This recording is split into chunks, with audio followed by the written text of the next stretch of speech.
وإذا مرضت فهو يشفين.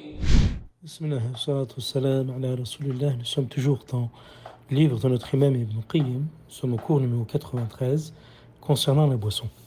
Alors notre imam Ibn Qayyim continue à nous apporter des sagesses sur la manière que le prophète sallallahu alayhi wa sallam buvait.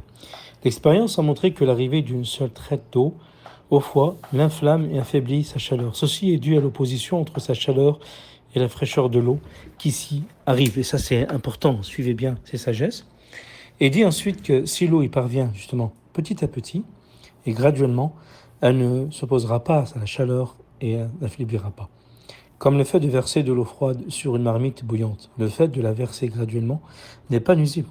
C'est pour ça que le prophète sallallahu alayhi wa sallam ne buvait pas d'une traite comme le chameau, mais buvait en 2 ou 3 fois et prononçait le nom d'Allah au début et loué à la fin. La mention du nom d'Allah au début du manger et de boire et la louange d'Allah à la fin est un effet étonnant sur l'utilité, la saveur et l'éloignement du préjudice. Imam Ahmed disait que si le repas réunit 4 éléments, il sera complet. La mention d'Allah au début, la louange à la fin et le grand nombre des participants et la licéité. Jabr ibn Abdullah rapporte que le prophète sallallahu alayhi wa sallam a dit « Couvrez le récipient et fermez les outres ». Ça c'est de la prévention. Et tout ce qui est dit à la médecine prophétique, comment elle traite la prévention sanitaire et contre les virus, contre les bactéries, contre les parasites, à travers ce hadith. Couvrez le récipient et fermez les outres, car il y a dans l'année une nuit en laquelle descend une épidémie qui ne passe pas sur un récipient découvert ou une outre non lacée sans y tomber. Cela compte parmi ce que les sciences et connaissances des médecins ne peuvent pas atteindre, et certains hommes sensés l'ont su par l'expérience. Layth ibn Sa'd, un des transmetteurs du hadith, dit que chez nous, les non-arabes ne se protègent de cette nuit de l'année au mois de décembre. Et le scientifique, il a ordonné de couvrir le récipient, même si un simple bâton. Dans le hadith Bukhari Muslim. La sagesse en cela est qu'on n'oublie pas de couvrir, mais qu'on en prenne l'habitude, serait-ce qu'avec un bâton.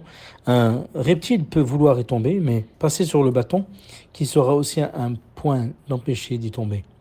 Il est également authentifié qu'il a ordonné, lorsqu'on ferme le récipient, de mentionner le nom d'Allah, car la mention d'Allah chasse les satans, et la fermeture chasse les bêtes venimeuses. C'est pourquoi il a ordonné de mentionner le nom d'Allah dans ces 2 cas, pour ces 2 raisons. Ibn Abbas rapporte que le prophète sallallahu alayhi wa sallam a interdit de boire au goulot de l'outre. Cette bienfaisante comporte plusieurs sagesses. Alors, on va voir quelques sagesses sur cela, Inch'Allah. La sagesse est de la respiration du buveur donne une odeur fédite et répugnante. Deuxième chose, il se peut que l'abondance de l'eau qu'il prenne dans ses entrailles lui soit nuisible. Troisième, il se peut qu'il y ait une bête nuisible, elle ne la voit pas, et qu'elle soit nuisible. L'eau aussi peut contenir des impuretés, autre chose qu'il ne voit pas en buvant, qui rentre dans les entrailles, qui pénètre les entrailles. Boire de cette manière remplit le ventre d'air et l'empêche boire debout, de prendre l'eau nécessaire. Cela peut également le congestionner et lui nuire, et bien d'autres sagesses encore. Donc si on objecte, que fait-on lorsque on rapporte le hadith du prophète disant qu'un jour de la bataille Uhud disait que le prophète retrousse le goulot de l'autre, puis bute au goulot et retroussé. C'est pendant la bataille. Retrousse le goulot de l'autre, puis bute au goulot retroussé. Nous disons, nous nous suffisons des paroles des Tirmidhi, la chaîne de transmission de hadith n'est pas authentique par rapport à la bataille dans ce hadith, dans la bataille de Uhud. Abu Sa'id al-Khudri rapporte que le prophète sallallahu alayhi wa sallam a interdit de boire du côté de la brèche de la coupe et de souffler dans la boisson. C'est une bienfaisance dans l'intérêt du buveur, car boire du côté de la brèche de la coupe comporte plusieurs méfaits. Alors ça c'est une autre position, une autre hygiène. Fait de boire. Le premier, ce qui se trouve à la surface de l'eau comme impureté, et autre se concentrant dans la brèche, au contraire du côté intact. Deuxième, cela peut générer ou gêner même le buveur qui ne peut pas boire correctement en raison de la brèche. Troisième chose, la saleté et les odeurs fétides s'accumulent dans la brèche qui n'est pas aussi bien lavée que le côté intact. Quatrième, la brèche est l'endroit du défaut de la coupe, et c'est le plus mauvais. Il faut donc l'éviter et chercher le côté intact, mais surtout quand il n'y a rien de bon en toute chose mauvaise. Un pieux prédécesseur vit un homme acheter une chose mauvaise et lui dit ne fais pas cela.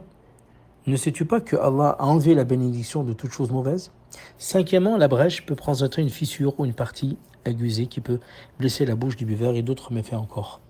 Ibn Qayyim, il énumère plutôt donc tous les méfaits qu'il y a dans certaines règles, mauvaises règles plutôt, de manière de boire. Quand on fait de souffler dans la boisson, cela amène une odeur répugnante du souffleur, surtout s'il y a une mauvaise haleine. Ah, ça, la personne ne pourra pas boire après derrière. En résumé, la respiration du souffleur s'y mêle, et c'est pourquoi le prophète sallam a réuni l'interdiction de respirer et de souffler dans le récipient. Dans le hadith d'Ibn Abbas qui dit « Le messager interdit de respirer et de souffler dans le récipient ». Alors si on objecte, que fait-on de ce que rapporte Anas qui dit « Le messager d'Allah respirait à 3 reprises dans le récipient ». Nous répondons, ça c'est la jurisprudence médicale, nous répondons, nous le recevons avec consentement et soumission, le hadith, et il ne contredit pas le précédent, car son sens qu'il respirait 3 fois en buvant, le récipient n'est pas mentionné parce qu'il est l'outil utilisé pour boire. De la même manière qu'on rapporte que Ibrahim, le fils de prophète, est mort sur le sein, c'est-à-dire pendant la période d'allaitement. Le prophète buvait parfois du lait pur, parfois mélangé à de l'eau. Donc ça c'est la boisson du prophète, donc il buvait du lait pur, des fois il le buvait pur, mélangé des fois avec de l'eau, et la consommation de lait doux dans les pays chauds, purs ou mélangés est un grand bénéfice dans la préservation de la santé, le rafraîchissement du corps et la désaltération du foie, surtout le lait des bêtes qui broutent, alors l'armoise, le rhône, la lavande et d'autres plantes semblables, car leur lait est à la fois une nourriture, une boisson et un remède. On rapporte que le prophète sallallahu alayhi wa sallam a dit, si l'un de vous mange, qu'il dise, ô Allah, bénis notre repas, accorde-nous en de meilleurs. Et si on lui présente du lait, qu'il dise, ô Allah, bénis notre lait et accorde-nous accorde-nous-en davantage. Car rien n'est à la fois une nourriture et une boisson, si ce n'est le lait. Et pour terminer, bien sûr, le chapitre de la boisson, et on pourra en dire beaucoup sur les disciplines qu'on retire de la vie du prophète et le comportement et les paroles du prophète sallallahu alayhi wa sallam dans la boisson, pour qu'on puisse la semaine prochaine, Inch'Allah, entamer donc tout ce qui concerne le port des vêtements. Terminons donc le chapitre. On rapporte également qu'on laissait fermenter son lait au début de la nuit et qu'il le buvait le lendemain matin, le soir, le surlendemain ou le jour suivant jusqu'au Asr. Et s'il en restait quelque chose, il le donnait aux servants ou il leur donnait qu'on le jette.